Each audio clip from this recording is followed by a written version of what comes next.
Hello, everyone, and welcome to another program.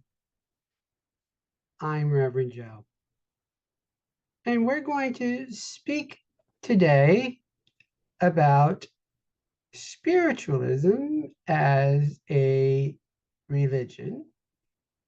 And the definition that I would like to portray is that um, we don't really like to use that terminology per se anymore because it's sort of archaic using the term religion as much as we'd like to use the term a faith system or belief system that is more appropriate to use.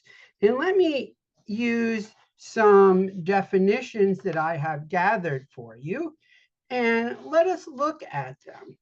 Now, a general basic definition or dictionary definition would be a particular system of faith or worship. Now, these are sort of generalized, but very basic. And we're going to go in depth a little bit in the sense of what spiritualism is a religion. Now, Merriam-Webster Dictionary says, as far as religion goes, that religion is a personal set or institutionalized system of religious attitudes, beliefs, and practices. Now, that is something that we like to attribute to spiritualism because it is more in tune with what we associate with. That is it's a personal set or system of beliefs and practices or principles that we have, because we have principles, and that is what we believe in as principles. And the Merriam-Webster goes on to say that it is also the definition here that a service and worship of God or the supernatural. Well, in spiritualism, um, the service um, of the supernatural or the belief in the supernatural. And that's what we have to look at. Some of these definitions or wording or descriptions are sort of archaic, but we look at the belief in the supernatural. That's what we have to look at in these kinds of contexts. Another definition is commitment or devotion to religious faith or observance. Well, religious faith, we look at it in our system of principles or beliefs as the commitment to the observance of our principles and what we actually believe in.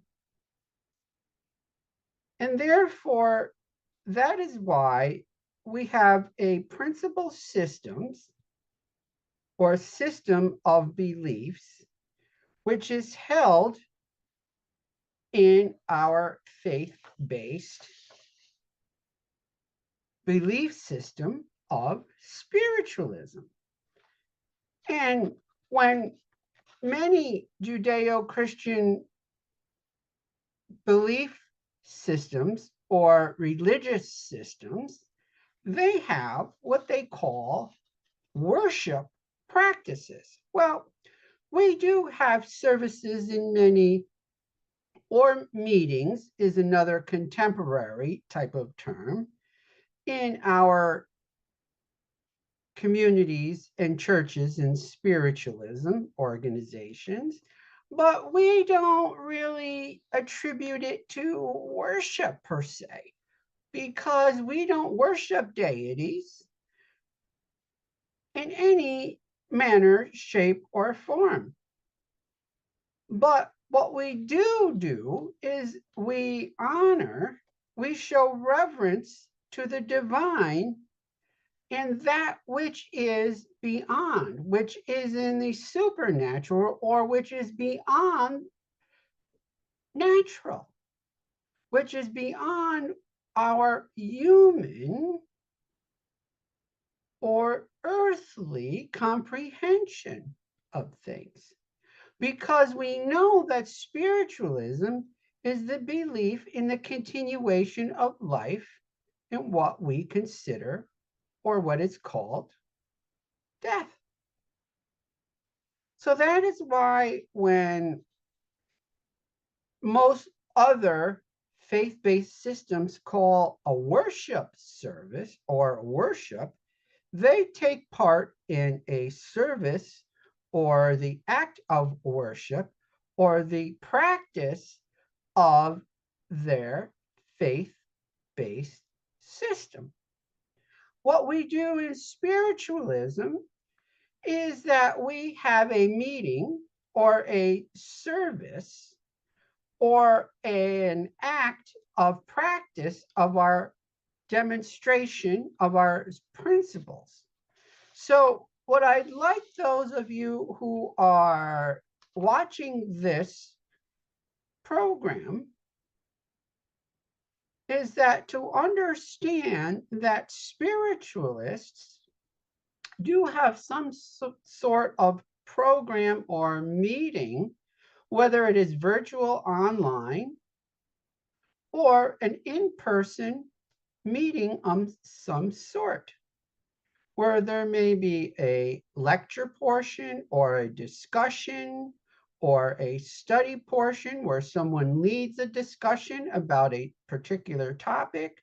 There may be some music to lighten up the atmosphere, to bring in a frequency and vibration to allow our subconscious and to permeate the atmosphere, to allow us to absorb what is going on. Because we are always welcoming those in the spirit world to be with us at all times. Because in many in-person and in some virtual programs or online meetings, when there are mediums involved, there may be the giving of spiritual messages from those in spirit. So therefore, sometimes we do include some sort of spiritually motivating, inspirational music piece to bring our vibration and frequency around us up. And sometimes during a spiritualist meeting, there may be a meditation or a quiet time where you will be guided into something like a spiritual, quiet, consciousness bringing moment. So we can quiet our minds and allow spirit to be around us to prepare for things like the message giving and understanding. So these are practices that are included in the principles of spiritualism for our demonstration of what we do. Not far from other types of faith-based organizations or institutions. So that is what we mean by what people call religion. Now, we all have to remember that the terminology of religion must also and is also regulated in most jurisdictions. So that is also one thing the public and people should also understand, that beliefs in what you believe in is regulated for various purposes. So you can organize and meet and do the things that faith-based organizations and people who are believing in something can do, can organize, can meet, can function, can legally organize and do those things. So there are many things and reasons why things and organizations are called religious organizations or religious institutions. So people shouldn't be afraid of that terminology. And I just wanted to go into that for a moment, because spiritualism is no different than any other organized faith-based community. But in other senses, we are very different in what we do. And now, as the encyclopedia tells us, that what they consider religion is that human beings' relation to that which they regard as holy, sacred, absolute, spiritual, divine, or worthy of special reverence. It is also commonly regarded as consisting of the way people deal with the ultimate concerns about their lives and their fate after death. In many traditions, this relation and these concerns are expressed in terms of one's relation with or attitude towards gods or spirits. In more humanistic and naturalistic forms of a religion, they are expressed in terms of one's relationship with attitude towards the broader human community or the natural world. So there you have it. The Encyclopedia Britannica kind of breaks it down of what a faith or belief system is, as far as what many institutional or organized faith systems do. So people must not be afraid of that word religion, and or what a religion is, or what a faith-based system is. I know people get upset when they talk about religion, and I don't believe in this and I don't believe in that, but we mustn't intermix faith-based systems with certain already organized Judeo-Christian organized systems that are out there. Because there are many organized communities that are very different than what people are used to. So we mustn't get too hung up on that word. So I would take that word and say faith-based community or faith system and or belief system, which is more appropriate. Now, let us go into what spiritualism, or being a spiritualist, really is, as far as what we believe and what we have always thought of as a spiritualist, and what it is in a religious sense. And a gentleman by the name of H. Gordon Burroughs wrote a text or a book that was authored and published way back in 1962, and it's available through the National Spiritualist Association of Churches. And he talks about religion in the early part of his book because he goes through the principles in what spiritualists believe in becoming a spiritualist. And he does say that spiritualism answers all the perplexing questions of life. To those who accept its teaching, it points to the way that the high state of consciousness in which man finds and recognizes his at one-ment with the infinite intelligence. It enables the seeker after truth to realize that man is a soul now, animated by spirit, a dweller in the ever-present eternity, and that he is co-eternal with God, occupying this physical body through which he manifests on the physical plane.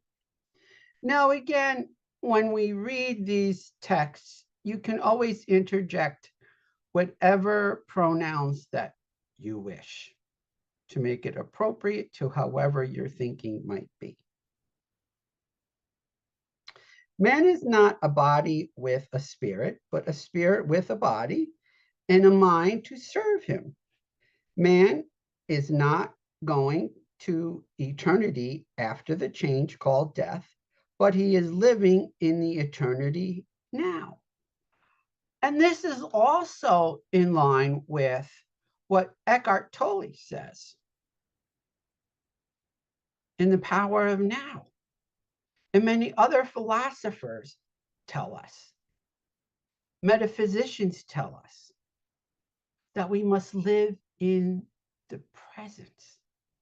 Meister Eckhart always told us that we must live in the present. Rumi said this. Other ancient people told us that we must live in the present, in the present moment. And that is very, very important to understand and to put into our consciousness. To get rid of the old thinking of what was told to us many years ago and what some other systems continuously try to drag out and say that you must do this, you must do that, these rules and regulations, rather than give us principles to try to live by and to try to understand. That is important.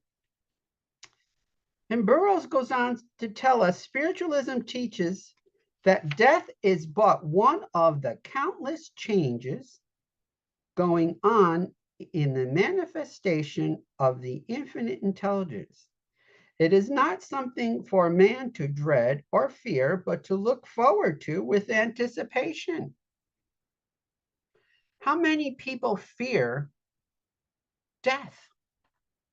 It's always inevitable. I have known countless of people, oh no, I cannot think of this. I can't think of that. I cannot think of planning for this and planning for that because it's just something that is morbid. Well, you know something, there's a lot of things in life that are morbid. Yet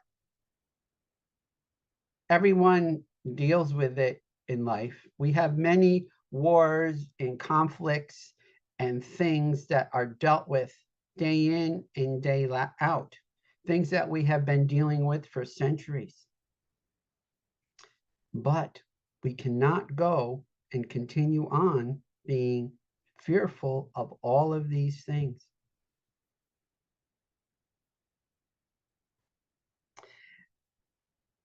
Now, he also tells us that man being spirit is indestructible and continues throughout eternity with personal identity and individuality preserved intact.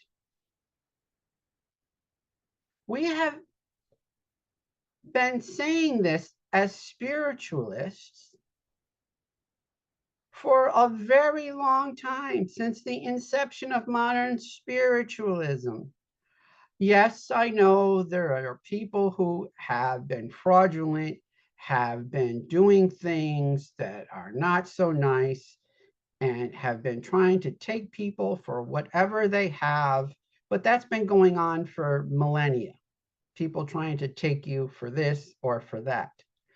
But even in the ancient times, in ancient spiritualism, the seers have been telling us, and those who are sensitive to communication with spirit have been telling us that our personality lives on in the other worlds, in the other spheres. It stays with us. And I'm going to read that again. Man being spirit is indestructible and continues throughout eternity with personal identity and individuality preserved intact. Spiritualism teaches that we are individual souls animated by spirit now and possessing a physical body. And that is true. How many spiritual teachers have been telling us this? Even in the biblical sense, in biblical texts, in sacred Christian texts, these individuals who are called and considered saints in the ancient Bible, in the Old Testament, the New Testament, other sacred Judeo-Christian texts, in the Jewish Torah, in Egyptian sacred texts, in Hindu sacred texts, in Buddhist sacred texts, in other sacred texts of the world, we are told the same thing, that we are in a physical body, but we have this spiritual soul that lives on forever. It doesn't stop. So we shouldn't be afraid of death. It's just a physical thing that we're here now. We just have to learn how to progress in this lifetime. Now, he also goes on further, and he says spiritualism further teaches that there is nothing true but continual change, and that man constantly progresses or retrogresses. Again, spiritualism further teaches that there is nothing true but continual change, and that man is constantly progressing or retrogressing, for there is no standstill. To find happiness, he must adjust himself to meet the ever-present changes going on within and about him. He, being part of the all, cannot be lost. He is not born in sin. He came into this physical world for a purpose, and hence he is personally responsible,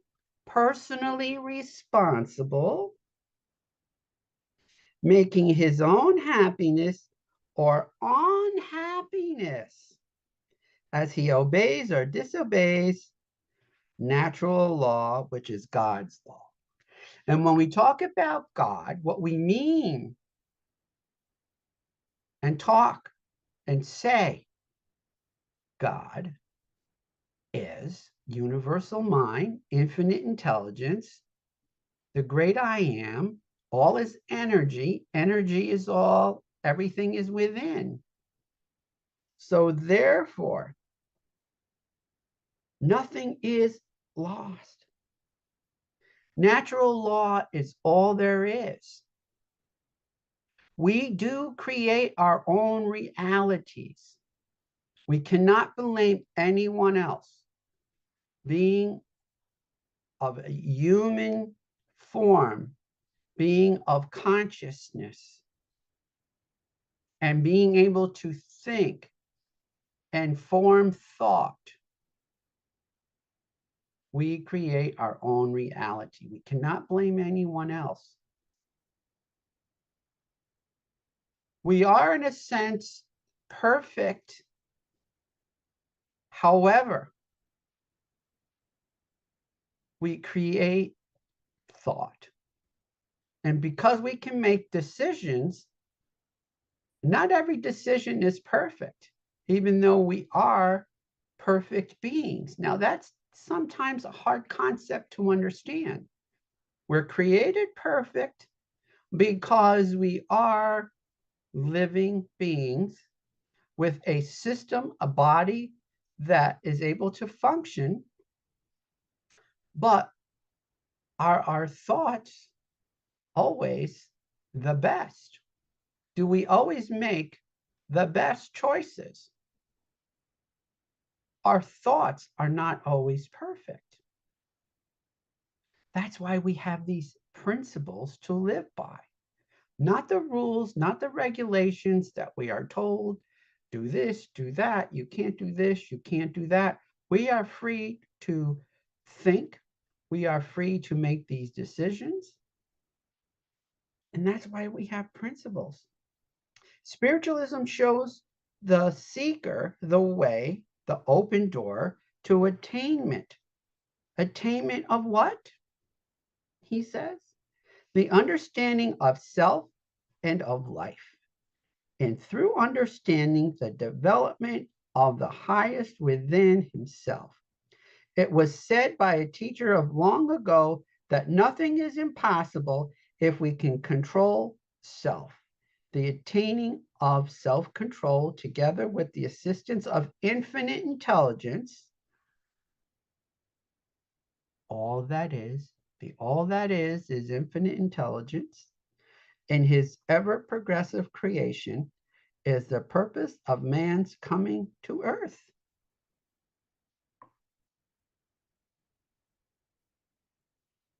That's what we are.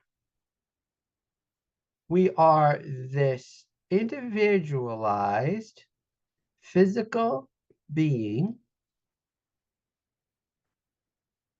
and a spiritual being living in this spiritual realm, and we can create thought and we can progress,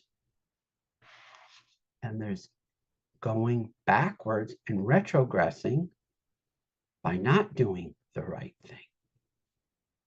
So that's what we have to learn about why there is this thing called the religion of spiritualism. Why spiritualism is a religion. And that's why I'm going back to this. And because spiritualism is a religion because it serves to understand and to comply with the physical, mental, and spiritual laws of nature, which are the spiritual laws of God, or spiritual laws of infinite intelligence, the spiritual laws of all that is, the great I am. So the spiritual laws of the universe are all those wonderful things. And there will be a time when we will discuss some of those spiritual laws. But for now, we will take a moment and we will prepare ourselves for affirmative blessing, because we know that God is all there is. Infinite intelligence is all there is. This wonderful energy that we call the great I am is around us. We know and we accept that this energy is a loving energy. It brings us love, brings us joy, brings us happiness, brings us prosperity. And we accept today and every day that this is true. We know this because we have seen it time and time again, that this all that is abundance. We know this great infinite intelligence is with us. We know that those in spirit are with us because we can sense them, we can feel them, we can communicate with them. And we believe that this is so. We acknowledge that our principles, that these great laws of nature are the laws of infinite spirit.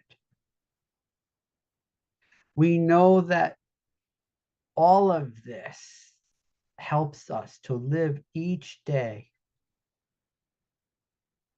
to become better human beings, to become prosperous. And we know that healing from spirit, just by asking our spirit friends, those of our relatives in spirit, to aid us in healing of body, of mind, and our general spirit to be with us. And we know that prosperity can be attained, and prosperity in all areas of our life, not just monetary, but in all areas of prosperity. Because prosperity is not just finances. Prosperity has many areas in life. We realize this is so. We accept it. We release gratitude into the universe. And we say thank you to all that is. And my friends, I send you blessings of spirit now and always. Bless you and yours. And may spirit guide you every day. So long for now. Until next time. Bye-bye.